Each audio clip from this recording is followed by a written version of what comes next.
de novo, o governo não vai tocar no assunto do golpe. No ano passado, lembram-se disso? Houve inclusive, incidente político. O então ministro Silvio Almeida, que depois acabou saindo, por conta da denúncia de assédio contra Aniele Franco e outras mulheres, ele chegou a marcar um evento para fazer memória do golpe. E o presidente Lula mandou cancelar. E mandou cancelar qualquer manifestação, qualquer lembrança, qualquer memória relativa ao golpe de 64. O caso dele está aí, né?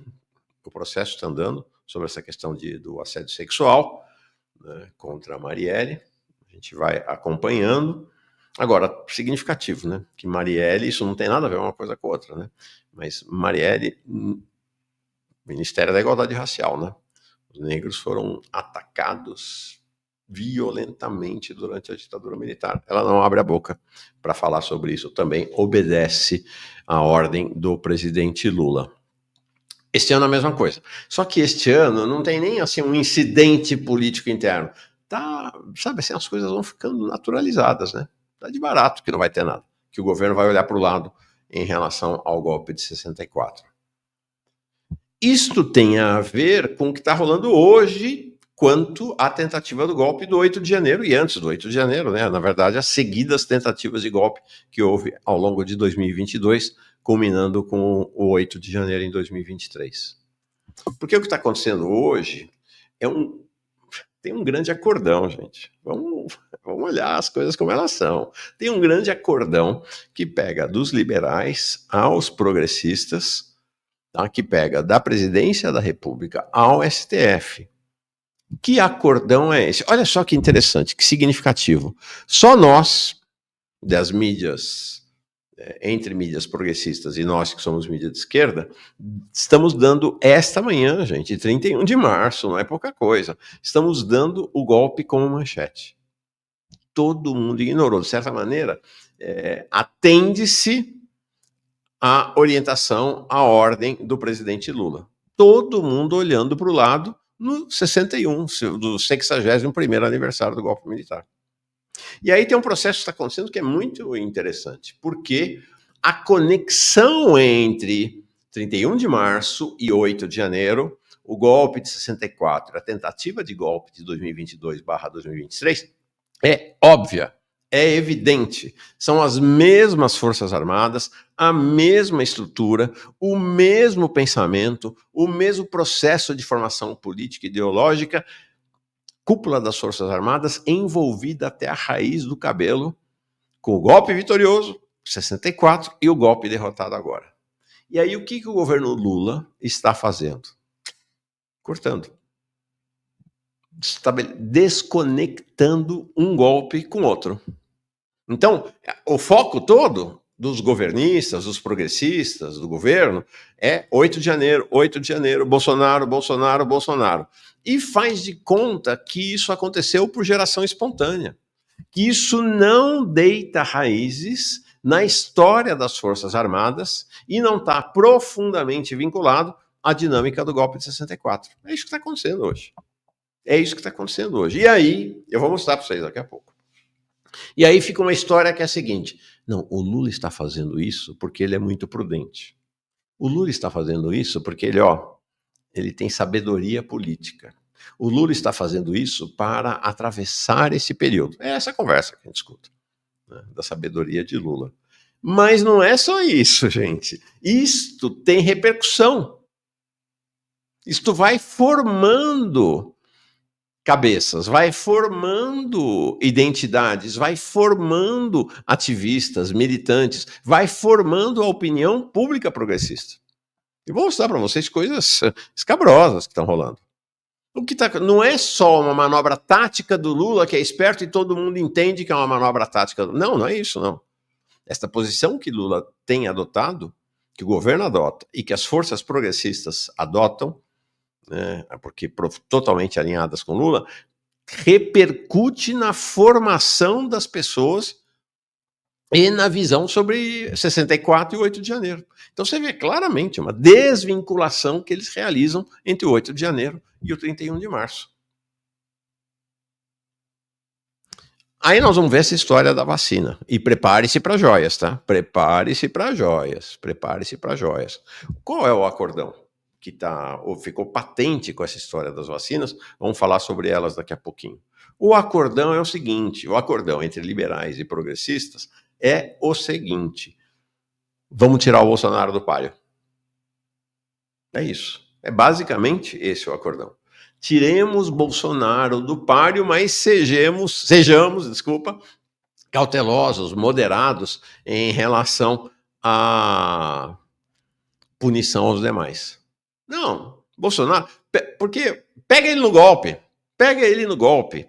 porque aí a gente realiza o projeto político que é tirar ele do páreo em 2026 e 2030.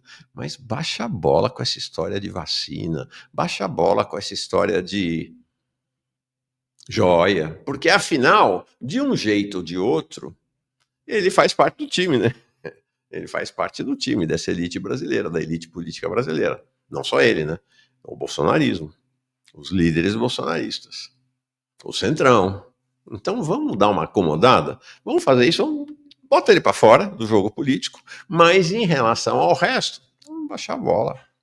É um acordão de sempre das elites do país, das classes dominantes. O surpreendente é que um governo que, em tese, deveria ser de esquerda, ok, não de esquerda, progressista, fazer parte desse acordo.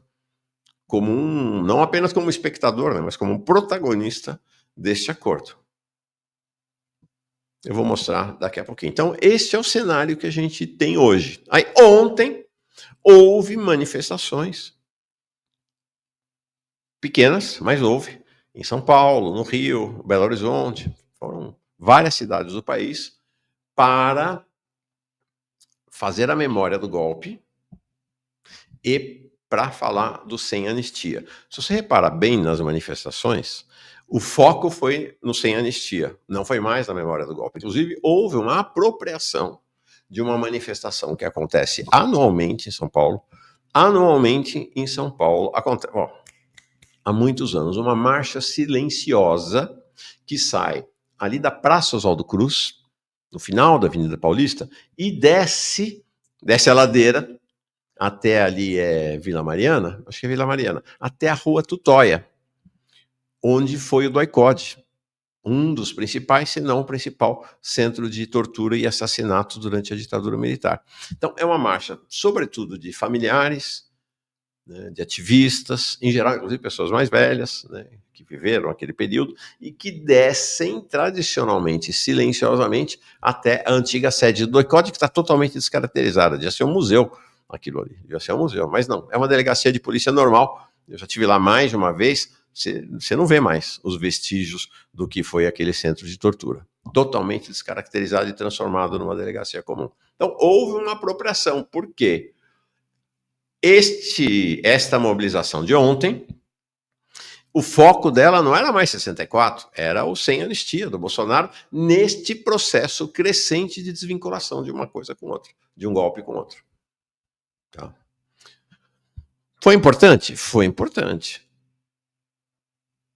Tinha um terço em São Paulo, que foi o centro, né, da manifestação, a mais importante, um terço mais ou menos do que a manifestação dos bolsonaristas 16 de março, lá no Rio de Janeiro. Os vários progressistas, o Boulos, estão falando que tinha 25 mil pessoas. Cascata, não acredite. Não tinha 25 mil pessoas. Até porque, para dizer que a manifestação bolsonarista em Copacabana flopou, usaram-se os números tanto do Poder 360 quanto do Monitor Digital, né, que era da USP, agora é do SEBRAP.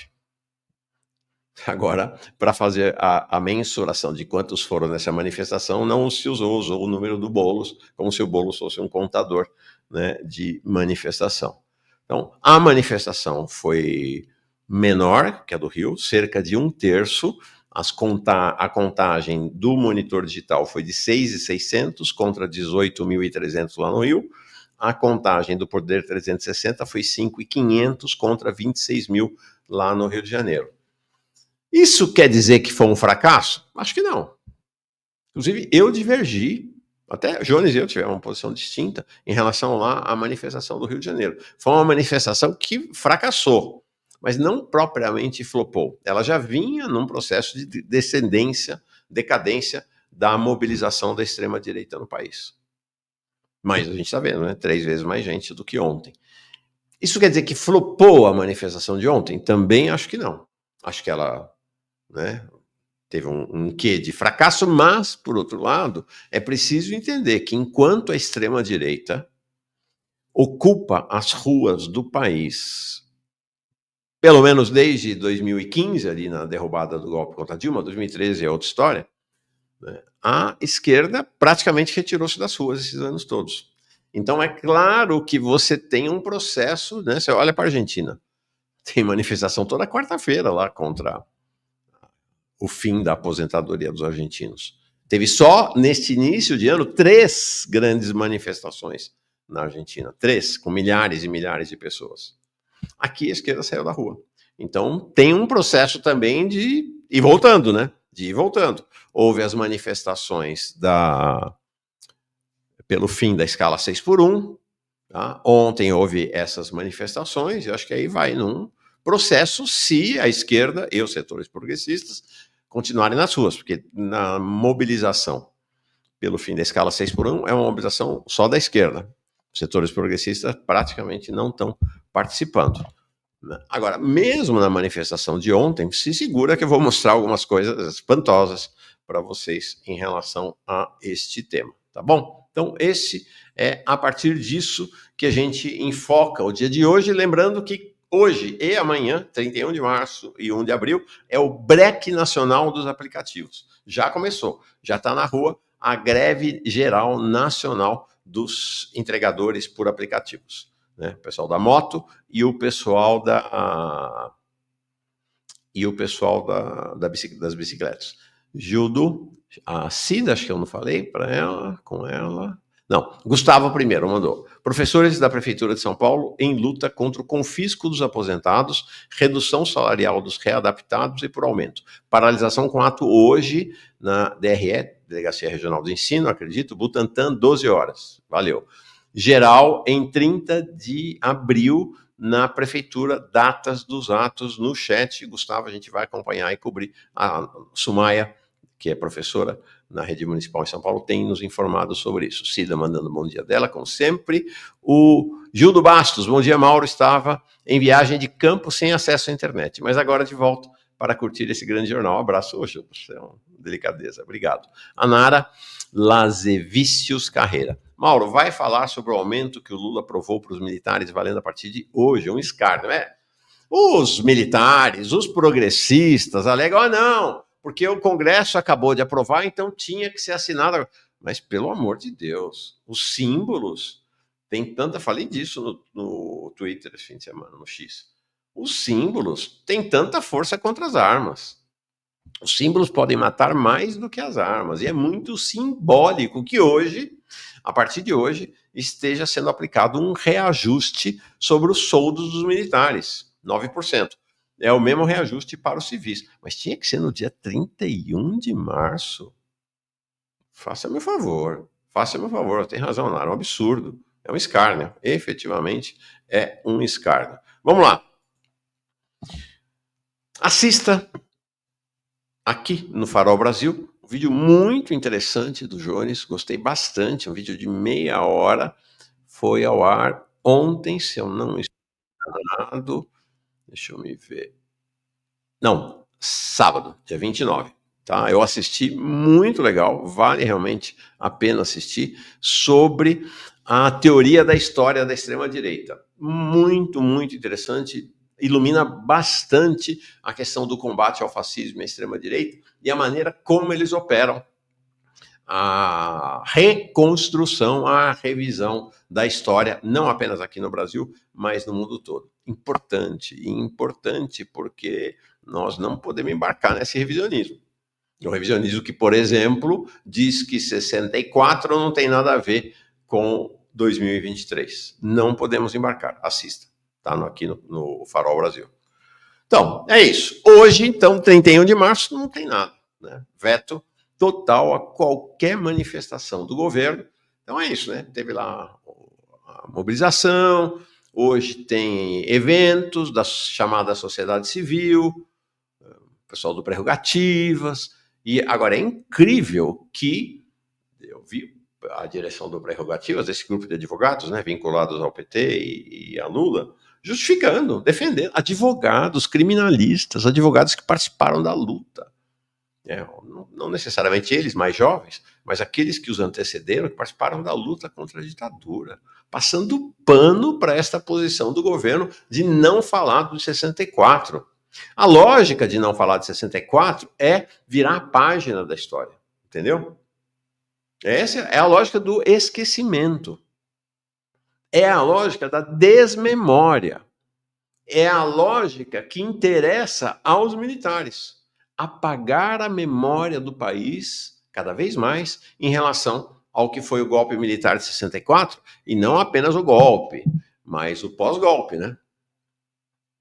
O massacre, as torturas. Gente, o pessoal fala, o Brasil foi bem menos do que outros países.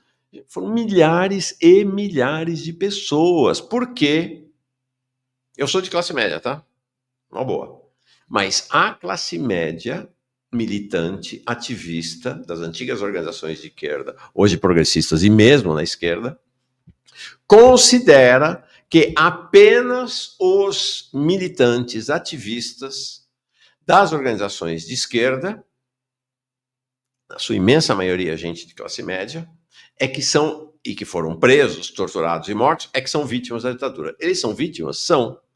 Mas, gente, foram milhares e milhares de pretos periféricos, indígenas, que foram massacrados durante a ditadura militar. E quer saber mais? Continuam massacrados nesta ditadura que a gente vive hoje. Vamos falar sobre isso. Isso é um tema, acho, crucial para a esquerda. Entender que a democracia liberal, a democracia burguesa, é melhor que uma ditadura fascista? É, mas ela é uma ilusão para os mais pobres, para os trabalhadores e as trabalhadoras. Eu vou falar sobre isso. Então é isso, né? Apaga-se a memória do país e a cena é essa, né? De confraternização alegre com aqueles que lá atrás foram os algozes do país, lá atrás em 64 e lá atrás agora também, em 2023.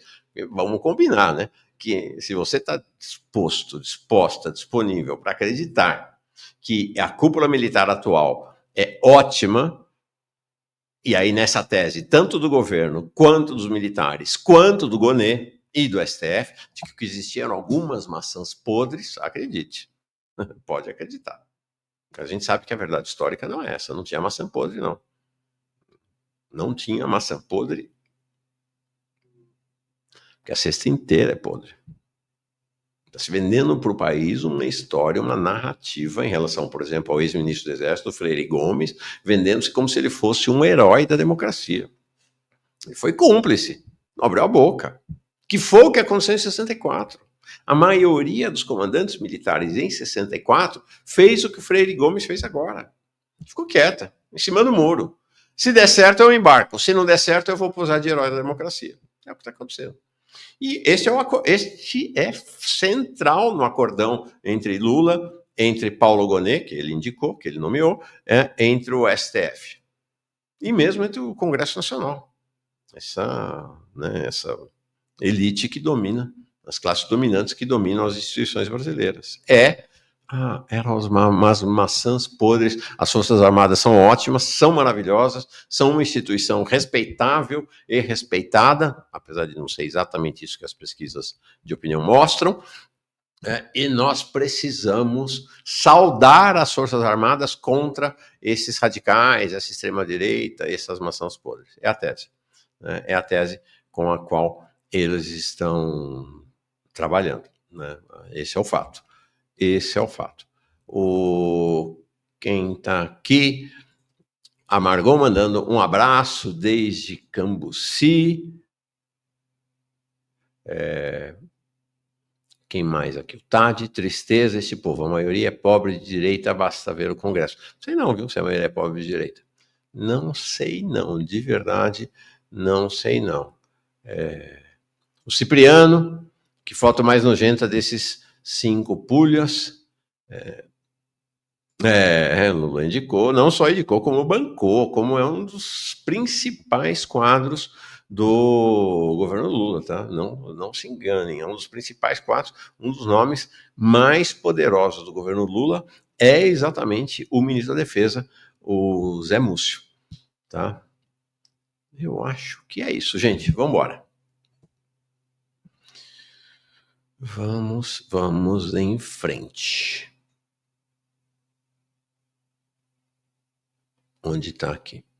PT Partido da Ordem, diz o Fernando Silveira, é a tese que o professor Ricardo Antunes trouxe para nós aqui, né, 3 semanas atrás. Ele vai voltar logo, tá? Mês que vem ele volta aqui com a gente. Então, ontem houve manifestação. Ontem houve manifestação na Paulista, tá? Este é a foto aérea do momento de maior concentração na Avenida Paulista. Não acredite no que falam os progressistas governistas ou o Boulos que tinha 25 mil pessoas. É óbvio que não tinha 25 mil pessoas aí. A contagem do monitor digital, que foi da USP, hoje é do Sebrap, é 6.600 pessoas. A contagem do Poder 360 é 5.500. E aí tem essa história, né, de que esses mesmos segmentos que acreditaram na contagem do Poder 360 e do monitor digital para a manifestação do Bolsonaro, agora dizem que ela não vale. E aí inventam um número, que é esse número de 25 mil. Né? É só ver a foto aérea lá de Copacabana para ver que tinha mais gente. É óbvio que tinha mais gente lá. 3 vezes mais gente. Né? 3 vezes mais gente. Tá? Então, 300, desculpa, na contagem do monitor digital, 26 mil na contagem do Poder 360, e aí, para a manifestação de ontem em São Paulo, 5.500 ou 6.600. Mais uma vez, isso quer dizer que foi um desastre a mobilização de ontem, que não foi só em São Paulo, né? Teve manifestações bem pequenininhas, mas teve manifestações em vários lugares do país. Essa foto da direita é de Curitiba, a da esquerda é de Fortaleza. Então, importante registrar. Tinha que ter. Foi relevante fazer. A questão é que a esquerda perdeu a emborcadura das ruas, né? Precisa retomar. A esquerda não, né?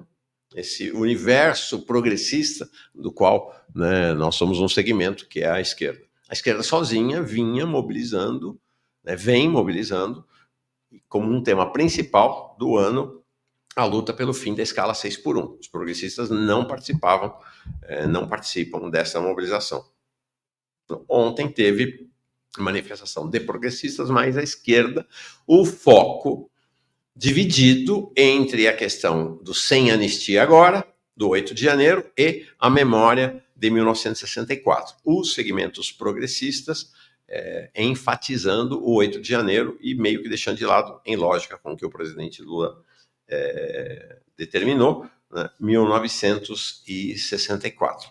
Tá? Então tá aí, importante, tem que ir fazendo, né? E é importante que a esquerda vá fazendo. Não adianta se deixar na mão dos progressistas, não vai ter mobilização de massa no país, não vai ter.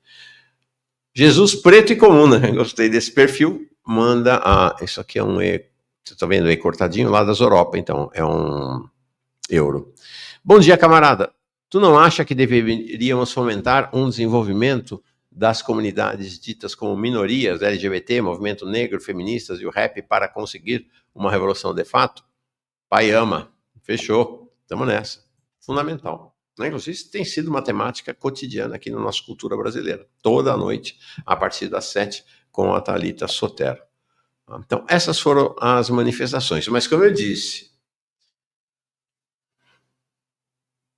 é preciso ser realista. O governo Lula não deu nenhuma força para essas manifestações, e mesmo, apesar do Lindbergh estar lá na manifestação de São Paulo, boa parte da cúpula do PT e do petismo, lulismo radical, também desmobilizou e foi contra. Olha aqui, eu até tinha colocado o nome da pessoa. Não, mas tudo bem, porque é um perfil anônimo, né? Jaime, é esse Eu Robô 36. É um perfil anônimo, então não tem problema. Tá aqui, ó. Isso aqui, essa ministra da luta de classes é outro perfil anônimo do petismo, lulismo radical, que vivem basicamente de atacar a esquerda. Então, olha aqui, ó. Conselho para você que é petista.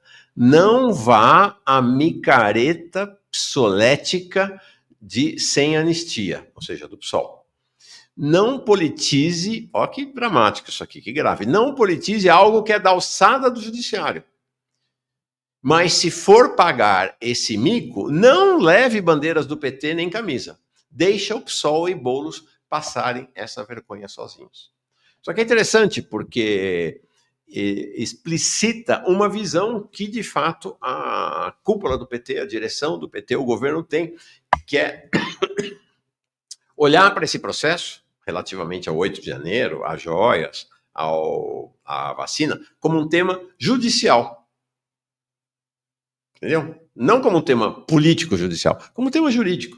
Então, essa é a visão, né, em que pese aí todo esse radicalismo dessa frase, mas essa é a visão prevalecente, prevalecente, não é unânime, né, mas prevalecente no campo petista e progressista. Então tem gente da esquerda do PT que é contra essa visão, mas a maioria, né, a posição da direção do partido e do governo, praticamente aí no governo é na totalidade, porque todo mundo obedece o Lula, é esta visão de que, olha, isso aí é um assunto da justiça, não é um assunto político. Procura isso, né? Isso é um assunto do judiciário, a gente não tem que se meter. Deixa o judiciário lá. E nós aqui, o que é nós aqui na visão deles? Nós aqui apoiando o governo do presidente Lula. Essa é a lógica. Sueli Cruz manda aqui um superchat. Bom dia. Amanhã em Salvador haverá a Marcha do Silêncio 64, no centro de Salvador. Não importa o número de pessoas, é necessário estar nas ruas para ser fermento. É isso aí, Sueli. Exatamente. Perfeito. Perfeito. Deixa eu ver aqui.